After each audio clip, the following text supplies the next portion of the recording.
যে দূরত্বটা তৈরি হয়েছিল সেই দূরত্বটা আমাদের কমেছে এখন। যতক্ষণ পর্যন্ত এটা স্যাটিসফ্যাকশন আমাদের না আসবে এই অভিযান কিন্তু চলবে। এই বার্তাটা আপনাদের দিয়ে যেতে চাই এবং আমরা একদম রুট লেভেল পর্যন্ত যারা কাজ করেন মানুষ, একদম প্রান্তিক মানুষ, তারাও যেন আমাদেরকে সরাসরি কাছে পান সেই ব্যবস্থাটাই করার জন্য আমরা চলমান। দেখেন দিনাজপুর জেলা অনেক বড় একটা জেলা, অনেক বড় একটা জেলা। আমরা হয়তো প্রতিদিন এইভাবে আসতে পারবো না, পর্যায়ক্রমিকভাবে কিন্তু আমরা আপনাদের কাছে আসবো এবং আমরা চাই যে আপনারাও আমাদের কাছে এইভাবে আসবেন। সোসাইটি থেকে এই যে মাদক ব্যবসায়ী যারা ব্যবসায়ী তাদেরকে মন থেকে ঘৃণা করতে হবে।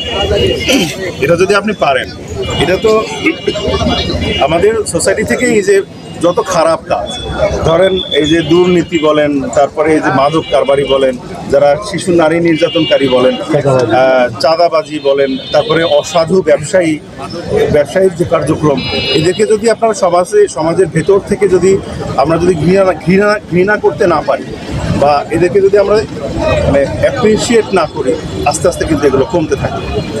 সোসাইটি থেকে দেখবেন একটা বড় গ্রুপ বা বড় অংশ এদেরকে আমার মনে হয় কি বলে, এদেরকে শেল্টার দেয় বা লালন পালন করার চেষ্টা করে।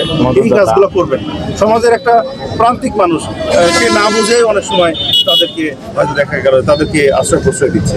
সব জায়গা থেকে আপনাদেরকে না বলতে।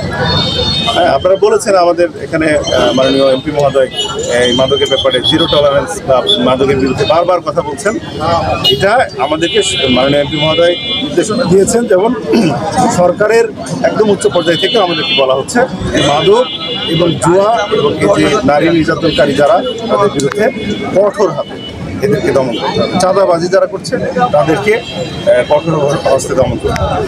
এই বিষয়গুলো একদম সরকারের ঊর্ধ্বতন বা সরকারের উচ্চ পর্যায় থেকেই আমাদের নির্দেশনা বারবার দেওয়া হচ্ছে। আপনাদের সহযোগিতাটা শুনতে হবে। এই জন্যই আমরা আসছি, আপনারাও আমাদের সাথে কানেক্টেড। ধন্যবাদ সবাইকে।